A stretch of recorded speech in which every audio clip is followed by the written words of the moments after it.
When someone with an avoidant mindset starts to want you in a lasting way, it rarely looks loud or dramatic. There are no big speeches or sudden emotional explosions. What you notice instead is something quieter, something most people miss because they expect love to be expressed through words. But for them, love doesn't begin with talking. It begins with permission. They start letting you in slowly, not all at once, but in small pieces. And every piece matters, because for them, giving access to their inner world always comes with a cost. People with an avoidant mindset often live with the feeling that vulnerability equals risk.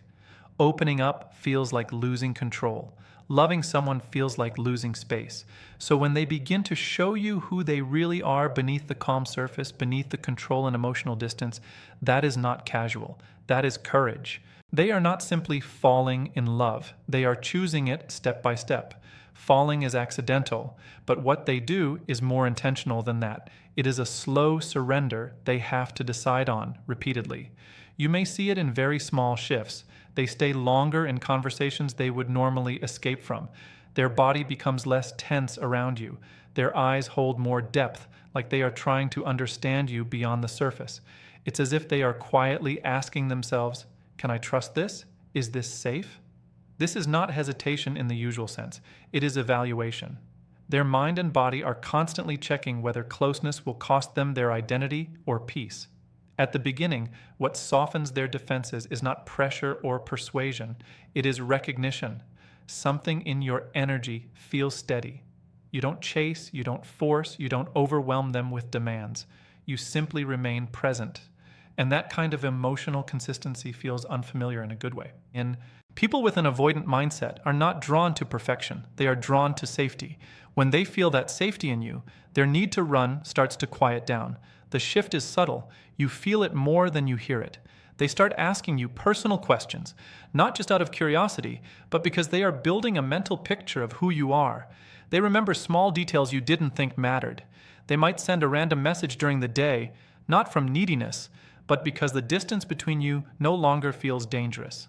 Many people misread this slow pace as disinterest, but for them, slow is not lack of feeling. Slow is protection. Every small step forward is actually trust being built. Every personal share is like setting down a piece of armor. When they begin to open up about their fears, mistakes, or emotional scars, that is not drama. That is intimacy. That is them saying, "I am letting you see what I usually hide." What is happening underneath is deeper than behavior. An avoidant mindset is often shaped by a fear of being overwhelmed by closeness.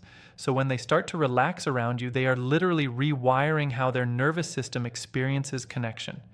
They are learning that closeness does not have to mean losing themselves. So those small openings are not casual moments. They are emotional milestones. A silence shared without discomfort, a confession, a laugh that feels real. These are all signs that something inside them is changing. For them, love is not proven through declarations.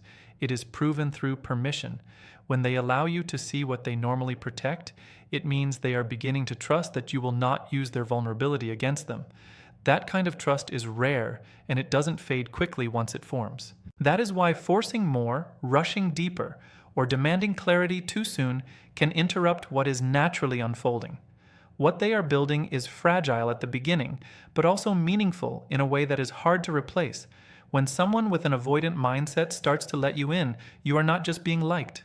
You are being chosen in a very intentional, quiet way. And there is another sign that often gets misunderstood. When they start mirroring you, matching your tone, your rhythm, your calm presence, it is not manipulation. It is alignment. Mirroring is not something they consciously plan.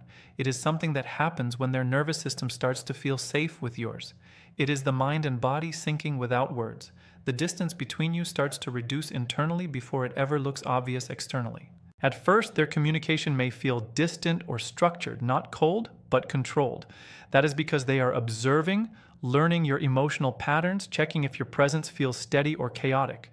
But once safety is felt, something shifts naturally. Their responses begin to flow more easily. Their timing starts to match yours. Their emotional tone becomes more consistent with what you give them. It can look like they are copying you, but what is actually happening is deeper. Their nervous system is beginning to regulate through your presence. This is not a strategy. It is biology. Human beings naturally mirror those they feel safe with, and for someone with an avoidant mindset, this only happens when the internal alarm system starts to quiet down.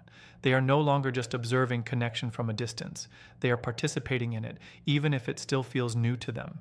What matters most is not intensity, but consistency. When you stay grounded, calm, and emotionally steady, it sends a signal they don't always get in relationships. That closeness does not automatically mean chaos. And when their system learns that lesson through you, their mirroring deepens. Not because they are trying to hold on, but because being close finally feels like peace instead of pressure. You'll start to notice them reflecting your emotional maturity in a very natural way. When you communicate with calm respect, their defensiveness begins to ease. When you hold boundaries without aggression, they start to respect them instead of resisting them. And when you stop chasing, something in them stops running. This isn't a strategy for them. It's not manipulation or calculation. It's learning. They are learning what secure love feels like by experiencing it through you. And that's the quiet contradiction of an avoidant mindset. They often long for love intensely, while also being deeply cautious of it. But when you stay emotionally balanced, you begin to reshape how their system interprets closeness. Love slowly stops feeling like pressure and starts feeling like safety. That's when mirroring becomes something deeper than imitation. It becomes connection. They begin to feel more at ease in your presence because your steadiness starts to regulate them internally. Your calm doesn't just influence them, it anchors them. At that point, the relationship starts to change shape. Their rhythm shifts. They respond not from pressure or obligation, but from genuine willingness. The connection becomes more organic. They start asking about your life, remembering details you didn't expect them to notice, and engaging in a way that feels more emotionally present rather than guarded. This is what emotional availability looks like for someone who once struggled with it. It's not sudden openness. It's gradual comfort. It's the moment they stop just observing the connection and start participating in it without fear taking over every response. When you see them mirroring your tone, your patience, your emotional steadiness, understand what is actually unfolding. You are becoming a regulating presence in their life. Your energy is no longer something they analyze from a distance. It's something they attune to. But this only works when you remain consistent, not reactive, not unpredictable, because what changes them isn't intensity, it's stability. You show them again and again that connection doesn't have to come with chaos, and over time, that lesson begins to sink in. Their silence also starts to change meaning. At first, distance was protection. It was how they escaped emotional overwhelm. But when trust begins to form, that same silence becomes something else entirely. It becomes processing, reflection, internal organization. They are no longer disappearing to avoid you. They are stepping back to understand what they feel without losing themselves in it. For them, emotions don't always arrive in a structured way. They often need space to make sense of what closeness is activating inside them. This is why their withdrawal shouldn't always be read as rejection. In many cases, it's regulation, a way of coming back to themselves so they can come back to the connection more grounded. And here is where most misunderstandings happen. People assume silence means loss of interest. But in this dynamic, silence can also mean something is being processed deeply enough that it cannot be rushed. The key difference is in return. When someone comes back with more clarity, more softness, more presence, that silence was not absence, it was integration. When you remain calm during their distance, you become a point of stability they can return to without fear. Your grounded response teaches them that love is not something that disappears when space is needed. It remains steady even in uncertainty, and that lesson begins to reshape their internal experience of connection. Over time, they stop needing distance as escape and start using it as reflection. They begin to understand themselves better within the relationship instead of outside of it. And slowly, intimacy becomes less overwhelming and more familiar. That's when you see real change, not in sudden declarations, but in subtle consistency. A more thoughtful message, a softer tone, a quieter but more intentional return. This is the stage where avoidance begins to evolve, not into constant closeness, but into conscious connection.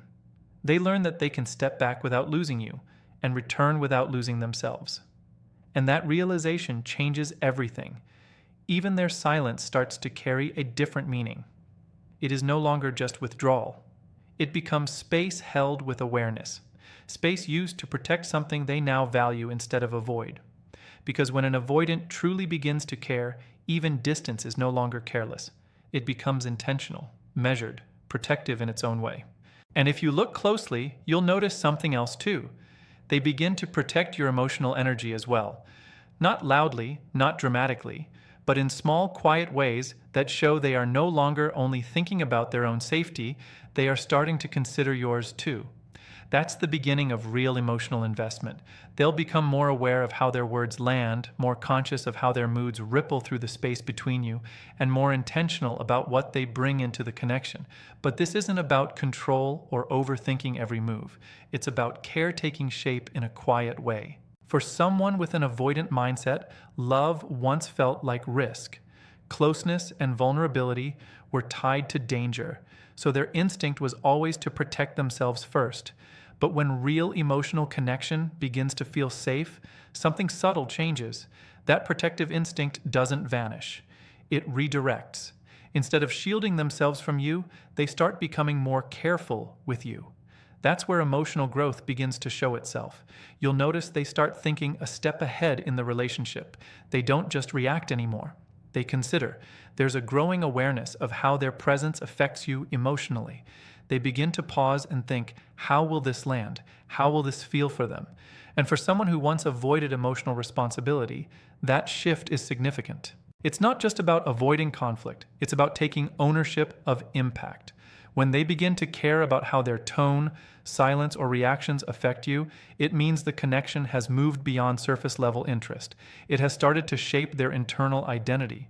What's happening underneath is a gradual rewiring. Their nervous system, which used to prioritize distance and independence as safety, starts adjusting to something new. Connection that doesn't feel threatening. Space is still important to them, but it no longer has to come at the cost of emotional harm to you. They begin to protect both their peace and yours at the same time. This is where their behavior becomes more thoughtful in ways you don't always expect. They might step in quietly during situations where you need support. They become more measured during disagreements, more willing to listen instead of shutting down or withdrawing. Sometimes they'll even correct their own tone mid-conversation, not because they were forced to, but because they recognize the value of what they're building with you. It's not submission, it's integration. They're learning how to exist in closeness without feeling erased by it. And here's the deeper irony. When they start protecting your emotional space, they're also learning to stabilize their own. Love becomes a mirror.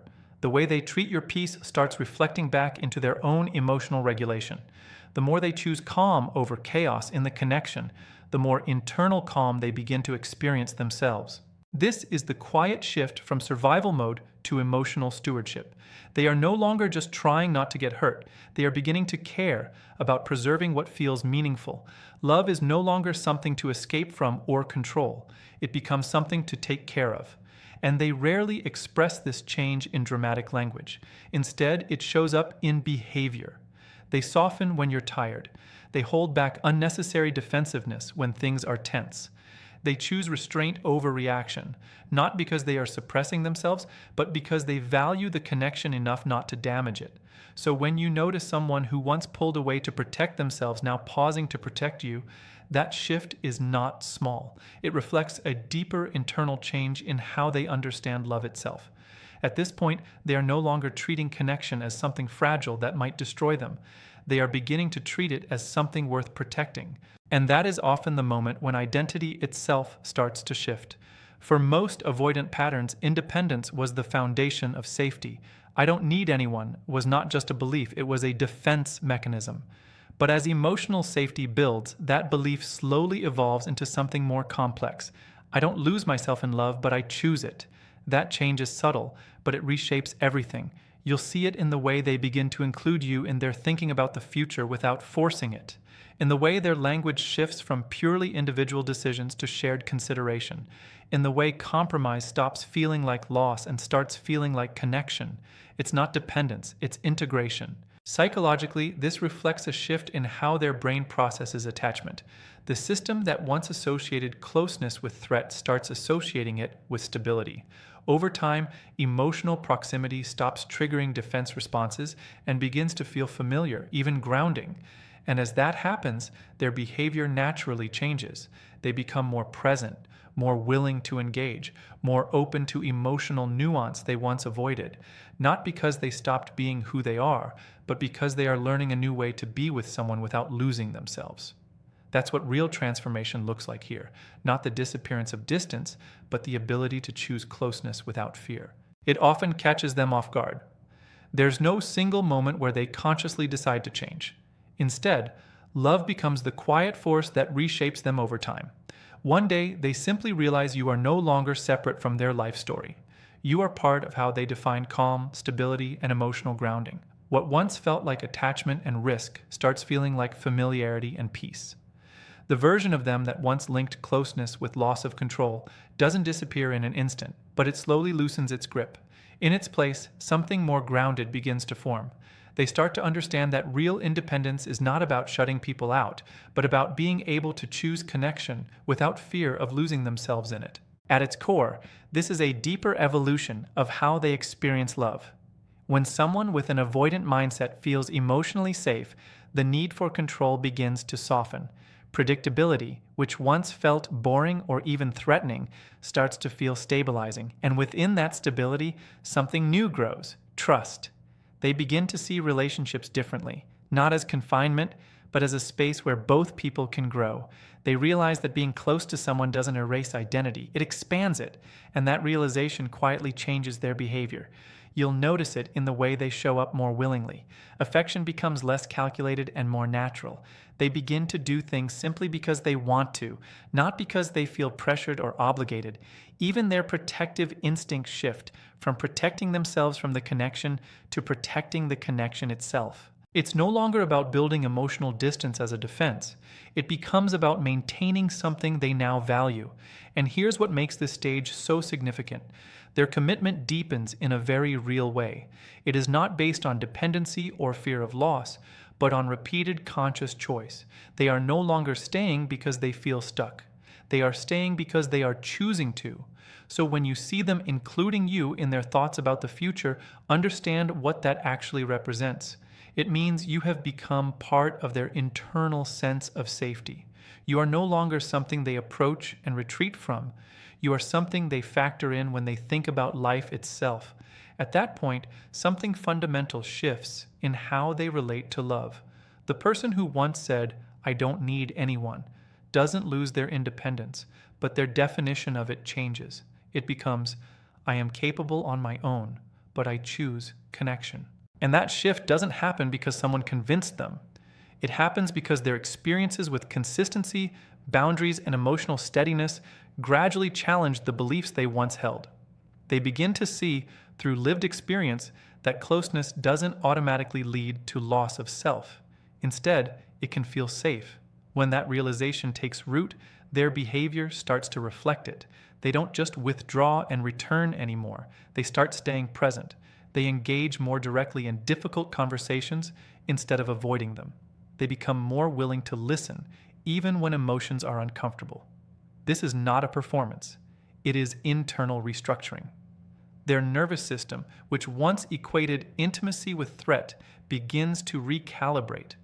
What used to trigger withdrawal starts to feel manageable. What used to feel overwhelming begins to feel familiar.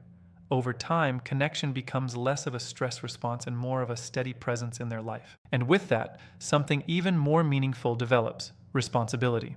They begin to understand the impact of their actions on the emotional space between you. They start considering not just how they feel, but how their choices affect the bond itself.